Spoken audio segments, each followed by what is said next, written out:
പൗർണമിക്കാവ് ക്ഷേത്രനടയിൽ പ്രതിഷ്ഠിക്കാനായി രാജസ്ഥാനിൽ നിന്നും കൊണ്ടുവന്ന ആദിപരാശക്തി അമ്മയുടെ വിഗ്രഹം ഉയർത്തുന്ന കാഴ്ചകളാണ് പ്രേക്ഷകർ കാണുന്നത്. വളരെയധികം ശ്രമപ്പെട്ടാണ്, ഒരുപാട് പേരുടെ കഠിനാധ്വാനത്തിൻ്റെ ഫലമായിട്ടാണ് ആദിപരാശക്തി അമ്മയുടെ വിഗ്രഹം ഇതുപോലെ ഉയർത്തിയത്. 23 അടി പൊക്കമുള്ള വിഗ്രഹമാണ് ഇത്. ഭാരതത്തിൽ തന്നെ ആദ്യമായിട്ടാണ് ഇത്രയും ഉയരത്തിലുള്ള ആദിപരാശക്തി അമ്മയുടെ വിഗ്രഹം. അങ്ങനെ ഒട്ടേറെ പ്രത്യേകതകളുള്ള വിഗ്രഹമാണ്. ശരിക്കും ഇതൊരു കാനന ഛായയിൽ തന്നെയുള്ള ഒരു ക്ഷേത്രമാണ്. ധാരാളം വൃക്ഷങ്ങൾ ചുറ്റുപാടുമുള്ളൊരു ക്ഷേത്രമാണ്. അതുകൊണ്ട് തന്നെ ഒരു വന മധ്യത്തിലുള്ള ഒരു ക്ഷേത്രം പോലെയാണ് ഇവിടെ വരുമ്പോഴുള്ള ഒരു ഫീൽ. അതിൻ്റെ ഇടയിൽ കറുത്ത മാർബിളിൽ ഉണ്ടാക്കിയ ആദിപരാശക്തി അമ്മയുടെ വിഗ്രഹത്തിന് അഭൗമമായ ഒരു ചൈതന്യമാണ് ഇപ്പോൾ ഇവിടെ കാണാൻ സാധിക്കുന്നത്. വല്ലാത്ത ഒരു ഭംഗിയാണ് ഇവിടെ കാണാൻ സാധിക്കുന്നത്.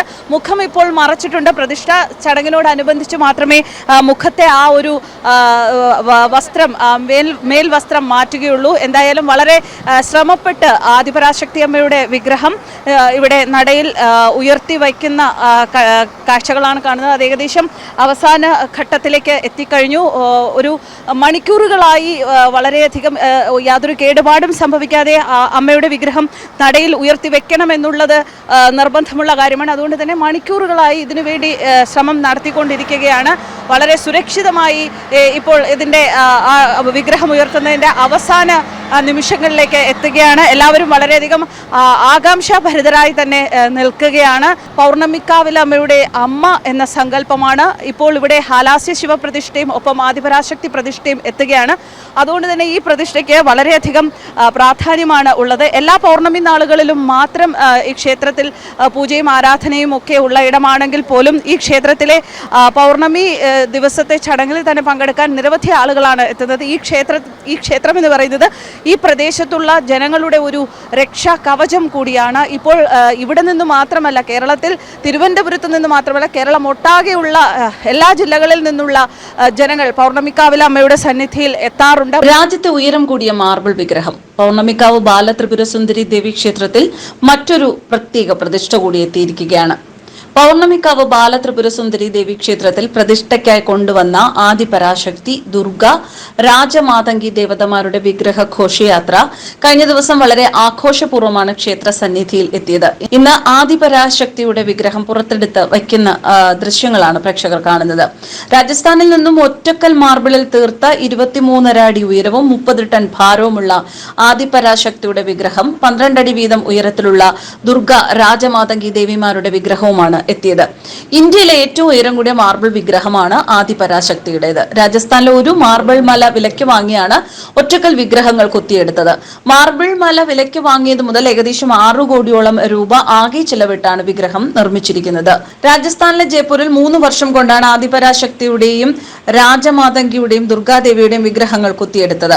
വിഗ്രഹങ്ങൾ 3 ട്രെയിലറുകളിലായാണ് തിരുവനന്തപുരത്തേക്ക് കൊണ്ടുവന്നത്. ജയ്പൂരിൽ നിന്നും 15 ദിവസത്തെ യാത്രയ്ക്ക് ശേഷമാണ് വിഗ്രഹങ്ങൾ തിരുവനന്തപുരത്ത് എത്തിച്ചേർന്നത്. ജയ്പൂരിലെ പ്രമുഖ ശില്പിയായ മുകേഷ് ഭരദ്വാജാണ് പൗർണമിക്കാവിലേക്കുള്ള വിഗ്രഹങ്ങൾ തയ്യാറാക്കിയത്. പീഠമടക്കം 23 അടി ഉയരമാണ് ആദിപരാശക്തി വിഗ്രഹത്തിനുള്ളത്. ദേവീരൂപത്തിന് മാത്രം 18 അടി ഉയരമുണ്ട്. ഒറ്റക്കല്ലിൽ തീർത്തിട്ടുള്ള ഈ വിഗ്രഹം 3 വർഷം കൊണ്ടാണ് നിർമ്മാണം പൂർത്തിയാക്കിയത്. ഭൈൻസ്ലാനയിൽ നിന്നും ലഭിച്ച 50 ടണ്ണോളം ഭാരവും 30 അടി ഉയരവും 20 അടി കനവുമുള്ള ഒറ്റ മാർബിൾ ശിലയിലാണ് ആദിപരാശക്തിയുടെ വിഗ്രഹം നിർമ്മിച്ചിരിക്കുന്നത്. ജയ്പൂരിലെ കാളി മാതാ ക്ഷേത്രത്തിൽ പ്രത്യേക പൂജകൾ നടത്തിയ ശേഷമാണ് വിഗ്രഹങ്ങൾ തിരുവനന്തപുരത്തേക്ക് കൊണ്ടുവന്നത്. എന്തായാലും ക്ഷേത്ര പരിസരത്ത് വിഗ്രഹം എത്തിയതിനു ശേഷം വിഗ്രഹം എടുത്ത് പുറത്തു വയ്ക്കുന്നത് വളരെ ശ്രമകരമായ ഒരു കാഴ്ചയായിരുന്നു. എല്ലാവരും വളരെ ആശങ്കാകുലരായി. ഒരു പോറൽ പോലും വിഗ്രഹത്തിന് ഏൽപ്പിക്കാതെ വളരെ സുരക്ഷിതമായിട്ടാണ് വിഗ്രഹം പുറത്തേക്ക് എടുത്തു വെച്ചത്. ശില്പം ഉണ്ടാക്കിയ ശില്പി തന്നെ പല അവസരങ്ങളിലും ടെൻഷൻ കാരണം അദ്ദേഹം പ്രയാസപ്പെടുന്നതൊക്കെ ഞങ്ങൾ നേരിട്ട് ദൃക്സാക്ഷികളാവുകയും ചെയ്തു. എന്തായാലും ഒടുവിൽ നീണ്ടുനിന്ന ആശങ്കകൾക്കൊടുവിൽ, മണിക്കൂറുകൾ നീണ്ടുനിന്ന ആശങ്കകൾക്കൊടുവിൽ വളരെ സുന്ദരമായി തന്നെ ആ വിഗ്രഹം പ്രോപ്പറായി അവിടെ വയ്ക്കാൻ സാധിച്ചു. രണ്ടാമത് നമുക്കറിയാം, ഇത് വേനൽ മഴയുടെ കാലമാണ്. വേനൽ മഴ പെയ്യാനുള്ള സാഹചര്യങ്ങളുണ്ട്. ആ അവസരത്തിൽ തന്നെ മഴക്കാർ മൂടി നിന്ന ആകാശമായിരുന്നു. വിഗ്രഹം പുറത്തെടുത്ത് പൂർണ്ണമായും ഉയർത്തിയതിനു ശേഷം ചാറ്റൽ മഴ പെയ്യുന്നുണ്ടായിരുന്നു. പ്രകൃതി തന്നെ ഈ പ്രദേശത്തെ ശുദ്ധീകരിച്ചതുപോലെയുള്ള ഒരു അനുഭവമാണ് അവിടെ ഉണ്ടായത്. എന്തായാലും ഇനി ഇതിന്റെ പ്രതിഷ്ഠയ്ക്കായി കാത്തിരിക്കുകയാണ് പൗർണമിക്കാവ് ക്ഷേത്ര പരിസരത്തുള്ള നിവാസികൾ.